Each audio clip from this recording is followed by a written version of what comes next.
So we're saying that the Jewish people are the first fruits of God. And because of the first fruits of God, so it means their places in the Holy Temple. And no matter where they are for all practical purposes in the Holy Temple. And therefore they're special. They have a special connection to God, even more than the Torah.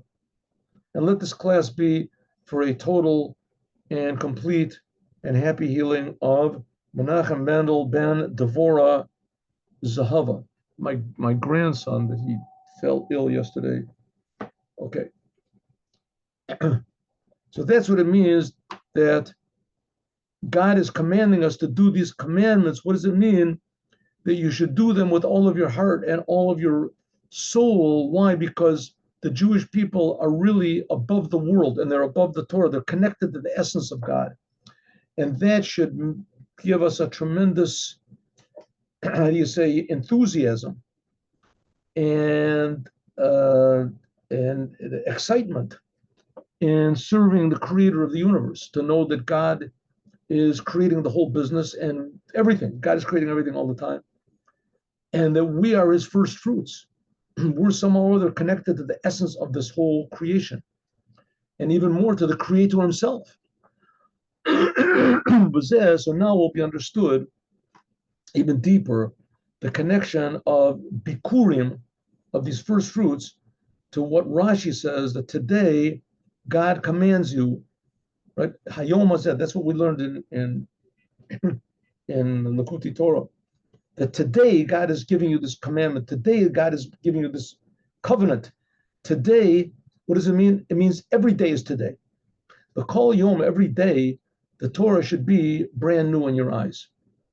I know we've talked about this before, but it's worthwhile talking again. The fact is that it's a miracle. A miracle is when something unnatural happens the first time. But if it happens more, then it becomes less of a miracle and it becomes more nature. And once the thing is, let's say, done 3 times in a row, let's say every day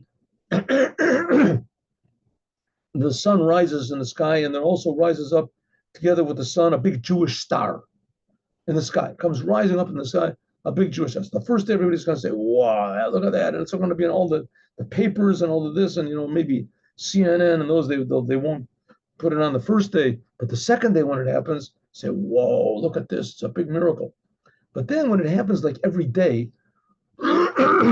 so people will say 5 days in a row does this happen. But if it happens like every day for like a month, people won't get excited about it anymore. They won't get excited. Right? What's that up in the sky? Oh, you didn't see it? It's a Jewish star. It's been there for like a couple months already. The scientists they'll get it figured out. It's already stopping being a miracle. It's not a miracle. Right? Okay, so the fact of the matter is that the creation of the world is a big miracle. And that God is creating it brand new every second from nothing. But it's happening all the time. So that's called nature. That's called nature. Because it's happening all the time. So what's the big deal? Right? What's the big deal? But, the same thing. They say a person, God forbid, he was sick and he gets better, so he appreciates being better.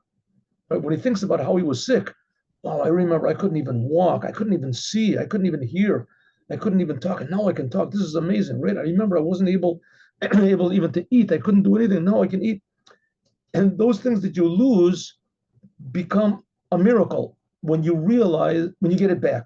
So the fact is that every instant we're losing everything, and every instant we're getting everything back.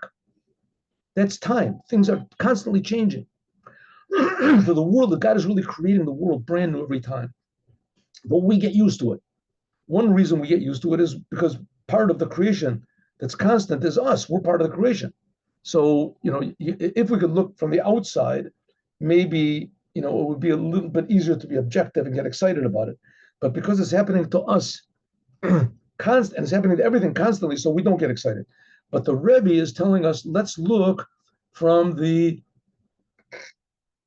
God's point of view. And God's point of view is that the world is being created brand new.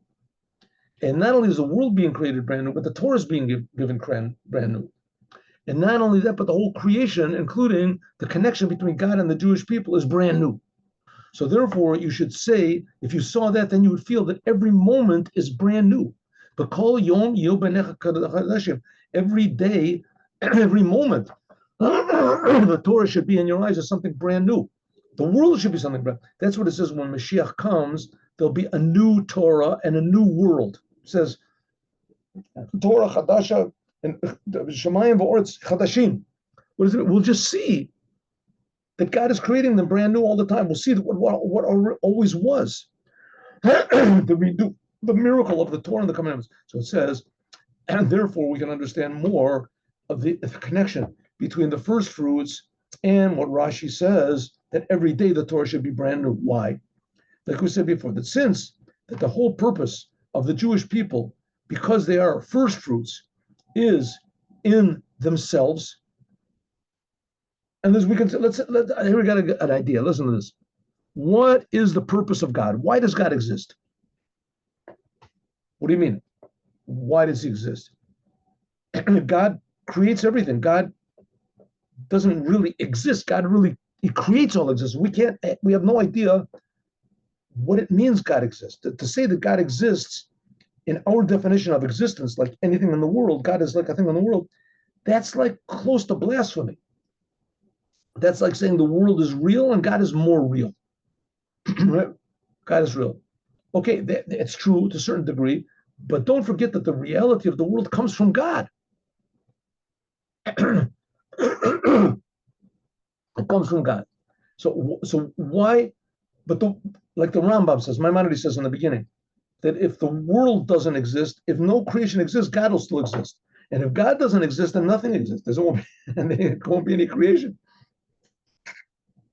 Won't be any creation. It's impossible to say that God could not exist, right? Because we're defining existence on our little pea-brain terms, right? Our little, that is my stupid terms that we've got, what existence is.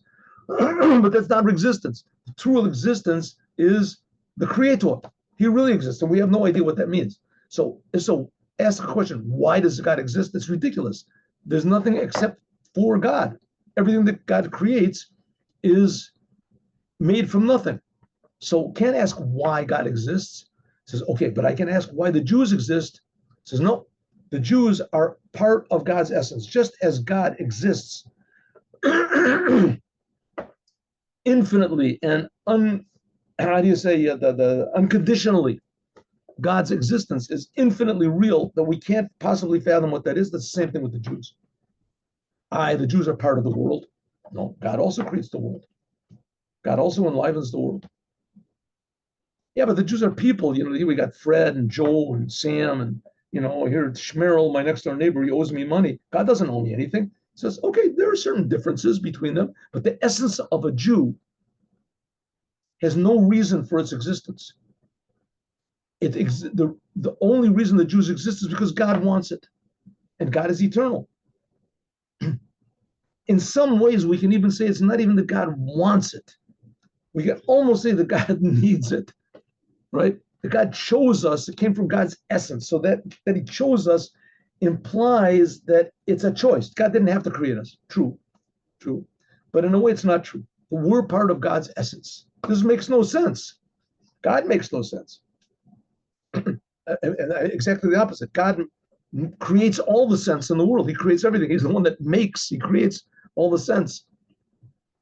So if so, why does God exist? No reason. Why do the Jews exist? The same thing. The Jews exist, Akol, Nivra, Avuram. Exactly the opposite. Everything was created for them. The world was created to serve God. The same thing with the Jewish people. Of course, what does it mean? Not that people should bow down to us and people should shine our shoes. That's not the world. People should, the world was created for the Jews to teach everyone, to fix. The Jews are here to fix up the world. Like the president of the United States, what is he? He's the president, he's the highest of all. No, he's a public servant. He's really serving everybody, but he's higher than everybody. The same thing as the whole world was created for the Jews. What does it mean for the Jews? To fix up, to teach everyone to serve the Creator. So it's moving, so it's understood. Therefore, Shekol prate v'chayahudi, every detail of our lives, even such a Jew that is not relevant to the Torah, every moment in time, every place where he is, kol machshava, every thought, every word, every deed, even one single deed has a purpose in itself, and it's not a means to something else. In other words, this is a new thing totally. The world is being created brand new every instant, and the connection to God is the inside of this novelty. So everything, every Jew, therefore, is like the essence of God. Everything is brand new, time, space, and everything. It's all contained, so to speak, inside of every Jew. Therefore, every Jew has an obligation to say, Bishvili, Nivra Olam. It's not that everybody has to pay obeisance to me. Exactly that happens. I have to improve everyone. I'm a public servant, like we said. I am responsible to the whole world. The world is created for me to fix up. Hainu, namely, Shekol and Yani Olam, everything that's in the world. Kol Regaim, every moment, second, Nichlalim are included in every single instant of our lives. And we have free choice to do what we want.